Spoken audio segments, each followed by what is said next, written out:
ekitiibwa okubeerawo kw'abantu bonna. Nsamu ekitiibwa okubeerawo kwammwe bakama baffe ab'Egombe, abatuuze b'ekitundu kino, yemwe bakama baffe kyeyankulengedde, weebale kubeerawo. Nsamu ekitiibwa bwe tuweereza Nansana, abakugu ababadde wano mwenna, buli omu ne department gy'aweererezaamu. Tawuni kiraaka Mwami Festo Tandeka, mulidde ng'ayogera naye simulidde bababulira linnya lye. Kikulu nnyo ne bulimanya ye Tandeka Festo. Kikulu oba wandiika ng'omusiima n'omanya nti nsiima gundi. Ate era oba okuba mmeeza n'omanya nti emmeeza ngikubira ani? Omukiise wa pulezidenti Mwami Charles Lwanga, sebo nkusamu ekitiibwa. Meya w'ekitundu maama w'Egombe Mbabazi Hawa, kusamu ekitiibwa kulika akalulu. Museka ki? Kukulisaayo mu kalulu. Bakadde baffe munzikiriza z'ebibiina eby'enjawulo, ab'NRM, ba-chairperson be bayita, ab'NUP, nammwe abaliwo, kuba ffe tuba tuweereza, mwena tukola ki? We muli mwena tubaweereza. Abakulembeze ba honorable councillors mwenna, aba LC4, aba LC3, basamu nnyo ekitiibwa, muyimirire babalabe. Abo mu bukulembeze obutuufu be batuula ne baleeta ebirowoozo okuva gye muli ne biteekebwa mu nkola ne bikolebwako. Aba LC4 nga sibalabyeko. Mbadde mmanyi abamu bakyali eri. Aba LC5 Mubiru Jofule ne Serugo n'omukyala Nalubega gye muli, mwebale nnyo. Oyagala mulaba ayimirire Nalubega Rebeka naye waali.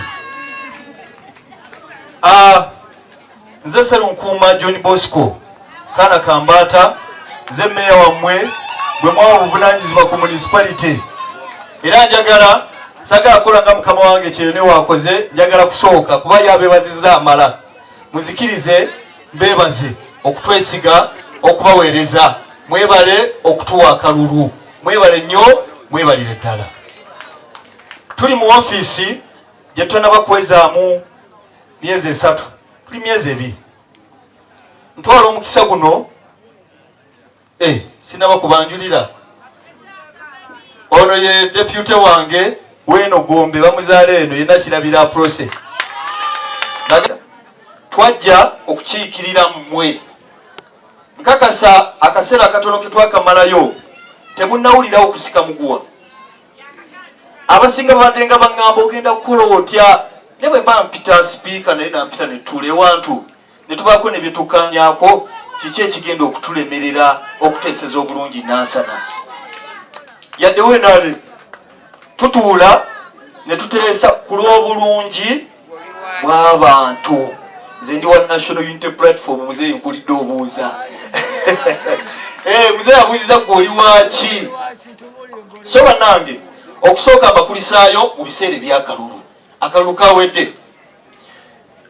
Basentebe nkyafuna amabaluwa. Neera temwalonze. Ekirungi Mwami RDC waali wano. Obulira amaloboozi bwe gatyo, nkakasa olina obuyinza obusobola n'okulagira ddala bwe tuba kye tukiikirira nga kukiikirira abantu nga naawe kyokiikirira, olina obuyinza obusobola okugamba nti we bitaatambudde bulungi bikole ki? Biddibwemu. Amaloboozi ago si ga kuzannya. Buli wabulira abantu nga boogera bwe batyo ng'okulonda kwawedde, kitegeeza tugenda kufuna kye bayita miss representation, obutakiikirirwa bulungi. Kikulu nnyo okuwuliriza abantu kuba kyekyatuleese wano, si bwe kiri? Ekyatuleese wano kola ki? Kubawuliriza. Nze nsoma Bayibuli Isaiah esooka 18 egamba nti Mukama yayita abantu agamba nti mujje muleete ebirowoozo ebirungi tuweereze wamu. Ndowooza nti eyandibadde basis ey'olukuŋŋaana olufaanana bwe luti. Kubawuliriza, tetuwuliriza kwemulugunya kwokka, sebo haji njagala kutegeeza nti ffe tujja kuwuliriza n'ebirowoozo byammwe ebirungi tiwe bitatambudde bulungi tulowooza nti mwandikoze wemuti kubanga mummwe betuweereza mulimu n'abatusinga obuyigirize oluusi n'okumanya ku bintu ebyenjawulo wabula mukama aba yatuwa bwi mafuta tubakulembere naye tulina bakulembera nga tuli wamu. So njagala okubeebaza okuwaayo obudde bwammwe. Gombe erina abantu bali 15,000 yemwe abatono abasobodde okuguma ne mubeerawo mpaka essaawa bwe ziti. Omusajja omugezigezi omu yagamba nti abantu abalungi bwe bateenyigire mu byabufuzi bya nsi yaabwe kigenda kuwa omwaganya abantu ababi okubafutubbalako. So yemwe abantu abalungi abawaddeyo obudde ne mujja ku lw'obulungi bw'ekitundu kyammwe muweeyo ebirowoozo mututuuseeko n'ebibasoomooza. Njagala okubeebazira mwekubireko mu ngalo ez'amaanyi. Mwebale nnyo, mwebalire ddala. Ntandika nga nteekamu ekitiibwa betwaddira mu bigere kubanga balina bye baakola ebyo tetubiguze mu kisanja kyaffe. Amakubo agali mu Gombe gano ge mulaba gano temunnabaamu gaffe ge tukola ge twakoze. Saba nsemu ekitiibwa abo abaatandikanga okulaakulanya Nansana nga ffe tetunnabakola kujja. Bwe nabadde ntandika nabagambye nti nze nkulembeza omuntu n'okusinga enzikiriza yange ey'ekika kyonna. Kyova ndi ku municipality naye towulirako nti ati yagobye oli ate yakoze bw'atya kubanga tebyetaagisa. Buli omu n'obukugu bwe tubuleeta ku board ku mmeeza okuvamu abantu ne mba n'abakugu betusanzeeyo tuweereze obulungi. Njagala nkozesa omukisa guno okwebaza tawuni kiraka waffe Mwami Festo Tandeka nti webale okubeera omusajja omuweereza. Omusajja yayimirire mulabi bulungi. Musajja ali principled nti muntu nga yekomitinga ava kubeera technical yuyo yimirira bulungi muze yimirira nzikirizo yimirira tofaayi yimirira omulabi. Aha ona kusimye mu ngeri y'enjawulo. Omukulu oyo asoosa abantu era bwe tuba twogera agamba meya the first thing is service delivery. Ekyo kyandivudde nnyo muffe kubanga bo batekiniko leero ali wano enkyayinza okubeera eggulu luli oyinza omuwulira ng'ali mbalala naye atuukiriza Martin Luther kye yagamba nti mukama waakutumanga wakuwa omukisa okwera street kakasa nti ojeera n'abaliddawo bagambe nti gundi bwe yali wano yayerangwa oluguudo. So weebale nnyo weebalire ddala. Nkakasa bye twogera oba ebirowoozo by'abantu by'owulidde n'okwemulugunya kwabwe bigenda ku representinga egombolola yonna kubanga Gombe tekuma wano.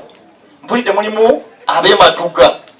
Matuga balina ekizibu ky'akatale era simanyi oba Mwami Charles Wanga yali wamu nange wano. Tulwana ku nsonga y'akatale. Juzi bwe twali wano nawulira minisita agamba nti ate president yagambye ate abali ku kkubo tubajjeko. RDC abanye tugamba okungumya kuba mubeerako nnyo ku nsonga eyo owa wano n'oweeri nti abantu ebyapa byabwe birina okudda mu mannya gaabwe akatale kaabwe. Kati bwe tuwulira contradiction oluusi tufunamu okusoomoozebwa tufunamu obutabitegeera bulungi naye mmanyi oli mu position nange ku lw'abantu b'e Gombe nzikiriza nkokyemu ekibuuzo ekyo akatale kakyali k'abantu b'e Gombe oba bagenda okugibwawo nga wenawulira minisita agamba akamabanda. Yes please.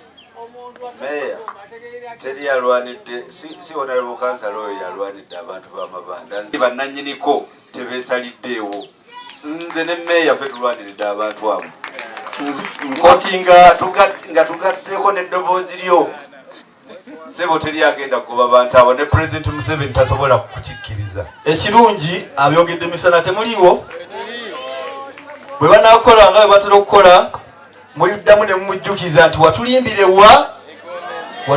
Gombe. Ekirungi ekibuuzo akize bulungi. Abantu b'Egombe njagala okubebaza okuwaayo omusolo gwammwe. Mwebale nnyo, mwebalire ddala nti muwaayo omusolo. Twagala kubawa buwi obweyamu nti okusoomoozebwa okukyali muno ng'okwenguudo ezisinga wano mu Gombe. Nkakasa mu Gombe temulimu luguudo luli lwa ttamaka nga lukolebwa local council. Mwe luli oziri muziyitamu zayunula. So ntwala omukisa guno okubategeeza nti tetusobola malako myaka 5 nga muno tetuyinaamu nguudo zisuka 2. Njagala kwebaza Hawa yalobinga naye namuwulidde nga ayogera nti nabadde nfolowinga kubedda ndiko live. Njagala kumwebaza yatulobingidde oluguudo side eri yaleese omukulu minisita era nange njagala muwa obweyamu nti ngenda kumuwa support kuba biyita eri waffe mu municipality ku lw'obulungi bw'abantu baffe ab'Egombe. Oluguudo olwo lutandike okukolebwa luleme okubeera olw'ebigambo. Weewaawo twasanga waliwo oluguudo lwe bapropoozinga, oluguudo oluva wano otandikira wano Egombe Kiryamuli Kungu Buwambo. Tulowooza ekirungi ne TC azaatuwa support nti singa twongerako oluva ekiti ne luyita Buwambo ne lugenda Erugo mpaka Namulonge ne tugattako zino 2 minisita ze yatusuubiza juuzi mu myaka 5 Gombe naye ajja kubeera nga butereevu ayitibwa Nansana. Tulina okusoomoozebwa. Abantu boyogera Nansana balowooza eri ku masitoowa ye Nansana. Naye ekyo kijjawo kubanga tubulamu ebireeta enkulaakulana oba ebisembeza enkulaakulana okumpi nammwe. Njagala bategeeza ntugenda kulwana ewatali kukulembeza kika kya katalo konna, wabula okola buli ekyetaagisa nga tukola wamu ne Hawa yadde tulina ebitwawula naye ebitwawula bya bufuzi era ebyo tujja bikuuma nga byaki nga bya bufuzi ku lw'obulungi obw'abantu. Ebyo byetaagisa okusiba emabega waffe tujja kubisibayo tukulembeze ebisembeza ebikulaakulanya obulamu bwammwe. Ebyobulamu twabadde jjo ku ddwaliro lye baaka promotinga wano e Matuga. Tufuna konsani ndowooza dokita yeetaaga okuza addressinga ng'abantu bagamba nti olumu baggalawo emisana nti olumu tebakola. So kikulu nnyo okwekenneenya ensonga eyo naye walala gye bakikola kireme okufuuka omuze. Kandowooze nti abasawo bakola mu budde obutuufu bwe balina okukola ki kubanga waliwo level y'amalwaliro nga gaggalawo. Naye njagala kubasaba ewali embeera yonna ey'okuggalawo mu budde obw'okuweereza mmwe, please mugiripotinge to responsible authorities. Mujje wano okugombolola ate era ne ofiisi yaffe eri ku municipality ebeera nzigule essaawa yonna. Issue ey'ebyenjigiriza tufuna ebirowoozo eby'enjawulo okuva mu bantu. Kituufu gavumenti esasulira abayizi baffe mu masomero gaffe aga gavumenti. Waliwo abasasuza essente nnyingi abantu, naye ate waliwo ne be twasanga nga basasula $40 ku 5. Bwe twebuuza bwe twagenda mu bantu abamu ne bagamba nti batusaba ssente oluusi nga za kugula mmere. Abasaba abantu ssente okusukka kwezo ze tulowooza nti zandibadde za kulya mmere abasaana kukwatibwa. Manyi RDC abaddewo obedda bimulimu ng'abawuliriza. Tugenda kukolera wamu okwadressinga okusoomozebwa okufaanana ng'okwo n'ebisingaawo.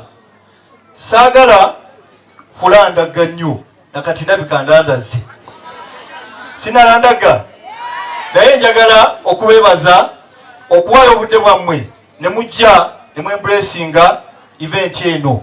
Njagala okubatuma mugende mugambe n'abalala nti eri tuyinayo abantu baffe era beetegefu okutuusa ebirowoozo byaffe. Ssaabasajja Kabaka wangaale n'abasabi bansabirireko nnyo Kyagulanyi Ssentamu Robert. Mwebale nnyo, mwebalire ddala.